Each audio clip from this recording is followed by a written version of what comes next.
Okay so hello everyone. आज की इस वीडियो में हम क्लास 9 फिजिक्स से रिलेटेड कुछ क्वेश्चन डिस्कस करेंगे।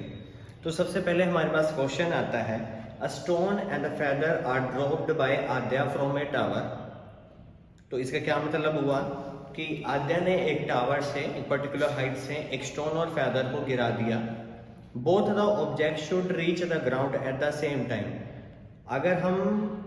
अगर हम आइडियल सिचुएशन की बात करें तो दोनों ऑब्जेक्ट सेम टाइम पे गिरने चाहिए, बट दे डजंट, लेकिन ऐसा होता नहीं है। बाय इस चीज को अगर आप एक्सप्लेन करना चाहते हो ना, तो आपको क्या टर्म लेनी पड़ेगी, एक्सेलरेशन ड्यू टू ग्रेविटी की हेल्प, जिसका फॉर्मूला है capital G M upon R square. Gravity की डायरेक्शन में नीचे खींची जा रही है, दैट मीन्स वो एक्सेलरेटेड हो गई है।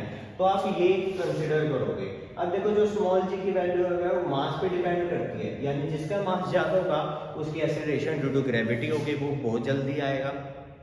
ठीक है, तो यहाँ पर फेदर और स्टोन, यानी स्टोन क्या होगा, हैवी होगा, और फेदर क्या होगा, लाइट वेट होगा। तो acceleration of stone will be greater than feather.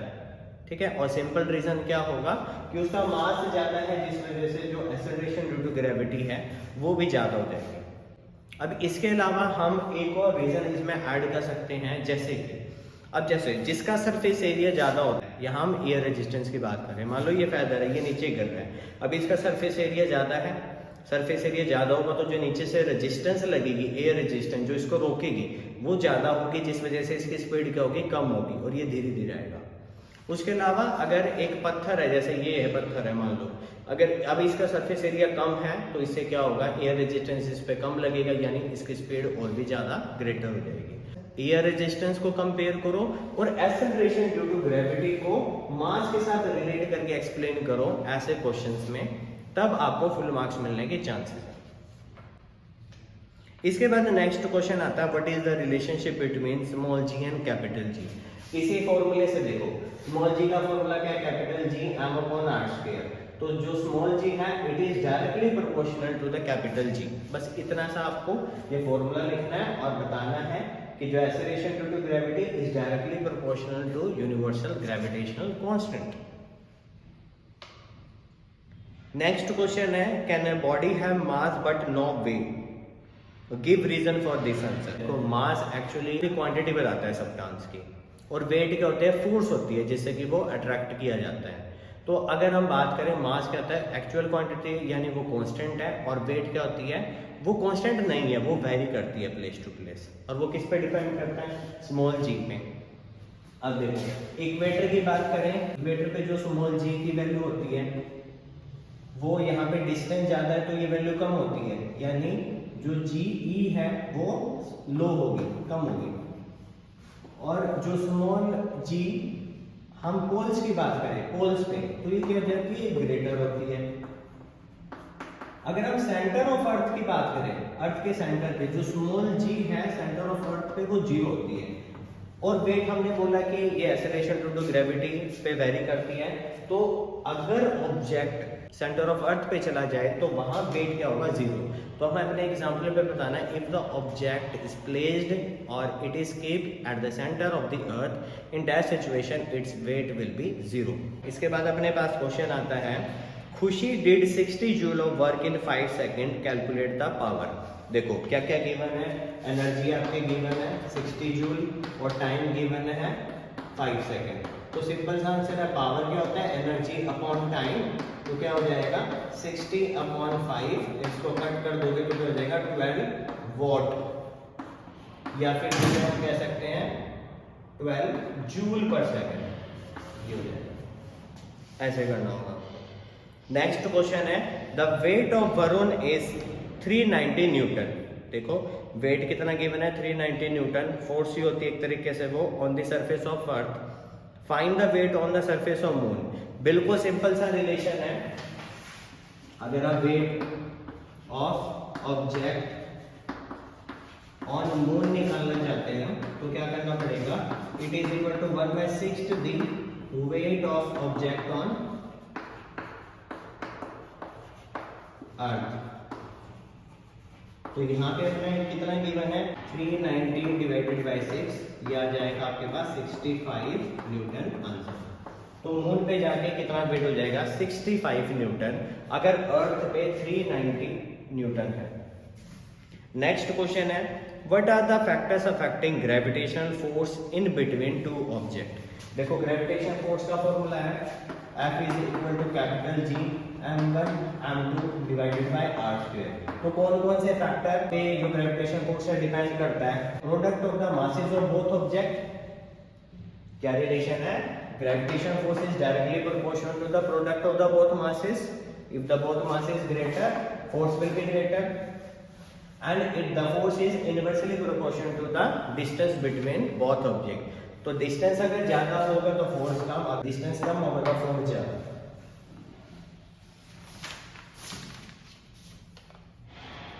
उसके बाद क्वेश्चन आपके पास one boy thrown a stone 200 gram on the horizontal surface of the lake with the velocity 5 metre पर सेकंड।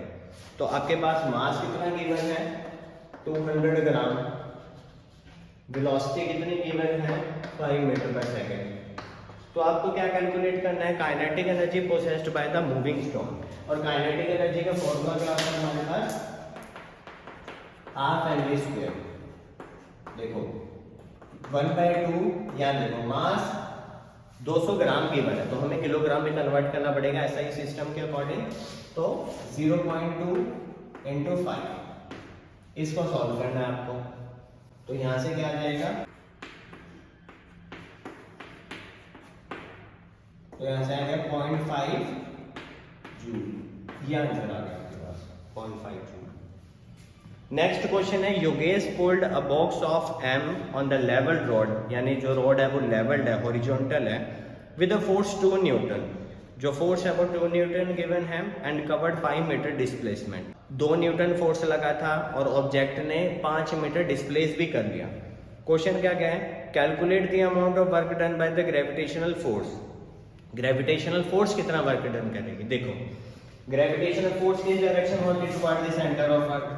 अगर object toward the centre of earth करता displacement तो positive आता work, अगर इसके अगेंस्ट करता तो नेगेटिव आता। लेकिन अभी क्या कर रहा है? वो हॉरिजॉन्टल कर रहा है, तो यहाँ क्या है? वो परपेंडिकुलर है, फोर्स के परपेंडिकुलर है। अगर परपेंडिकुलर आता तो अगर हम फॉर्मूला लगाए W = Fs cos थीटा, तो अगर हम cos की वैल्यू 90 रखे तो वो 0 आती है, ये 0 है तो जो वर्क डन होगा वो भी 0 हो जाएगा। तो आपको ऐसे एक्सप्लेन करना था, इस केस में जो वर्क होगा वो आएगा 0 क्योंकि 90 डिग्री एंगल है। इसके बाद कहता है in the hydroelectric power plant X energy is converted into Y and transform into Z that finally give rise to electrical energy. देखो क्या होता है हाइड्रोइलेक्ट्रिक पावर प्लांट क्या होता है? डैम में सबसे पहले क्या है? पानी को स्टोर करता है, यानी अब पानी के पास क्या हो जाएगी? वाटर के पास क्या होगी? Potential energy. उसके बाद क्या किया? उसको ऊपर से गिराया जाता है टर्बाइंस पे, तो क्या हो जाएगी? वाटर के पास काइनेटिक एनर्जी, तो क्या होगी? पोटेंशियल टू काइनेटिक कन्वर्ट होगी। अब वो काइनेटिक एनर्जी क्या करेगी? जो टर्बाइंस है उसको रोटेट कराती है, दैट मीन्स अब काइनेटिक एनर्जी मैकेनिकल एनर्जी में कन्वर्ट हो रही है, और उसी टर्बाइन से फिर क्या बनेगा? इलेक्ट्रिकल एनर्जी, यानी अल्टीमेटली कौन सी एनर्जी में कन्वर्जन हो रहा है? Electrical energy. तो यहाँ पे x क्या हो जाएगा? पोटेंशियल एनर्जी, y हो जाएगा काइनेटिक एनर्जी, z आ जाएगा आपके पास मैकेनिकल एनर्जी, और अल्टीमेटली आपके पास electrical energy is the final energy conversion.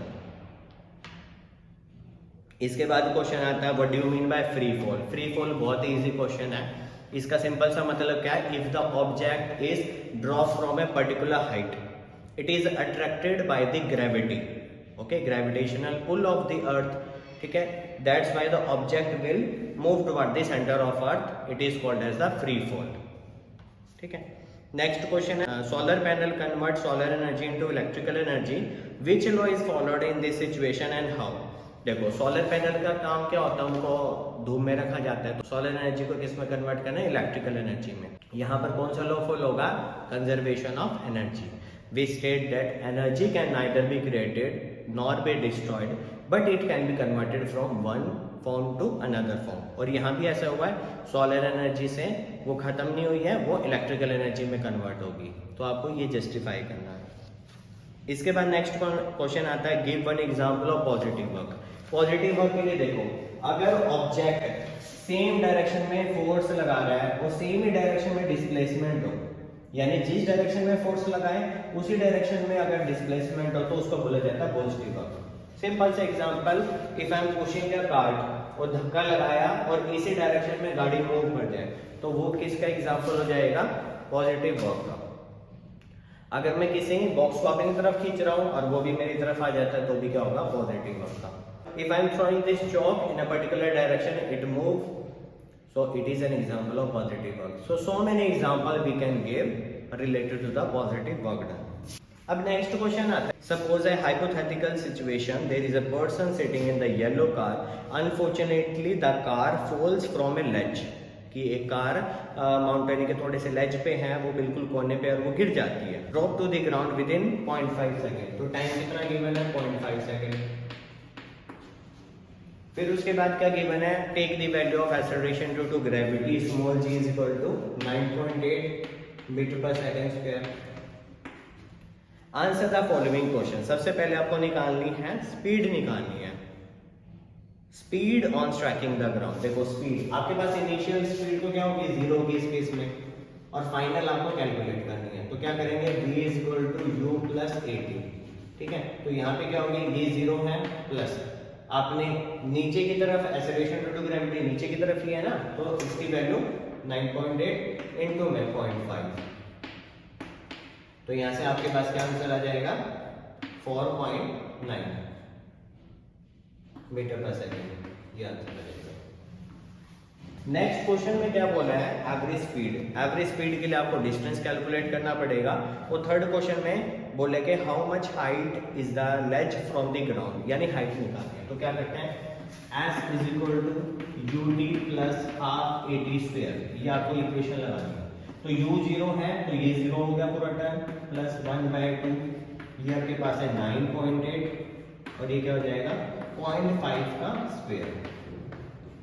इसको सॉल्व करते हैं, 0.5 इंटू 0.5, 1/2 इंटू 9.8 इंटू 0.25, ये आ जाएगा। और इसको कट कर देते हैं 4.9, तो 4.9 को जब 0.25 से मल्टीप्लाई करोगे तो आपके पास आ जाएगा 1.225 मीटर। ये आपके पास डिस्टेंस आ गया। अब एवरेज स्पीड का फॉर्मूला क्या होता है? एवरेज स्पीड देखो क्या होता है? Total distance upon total time. तो आपके पास टोटल डिस्टेंस तो आ गया, ये 1.225 डिवाइडेड बाय टोटल टाइम कितना है? 0.5। तो सॉल्व करो तो आंसर आ जाएगा 2.45 मीटर पर सेकेंड। तो आपके पास ये आंसर आ जाएगा।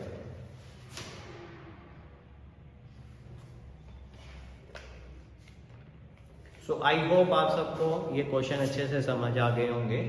आप ऐसे क्वेश्चन भी ट्राई कर सकते हैं। Sample papers are given on Byju's and some other site as well.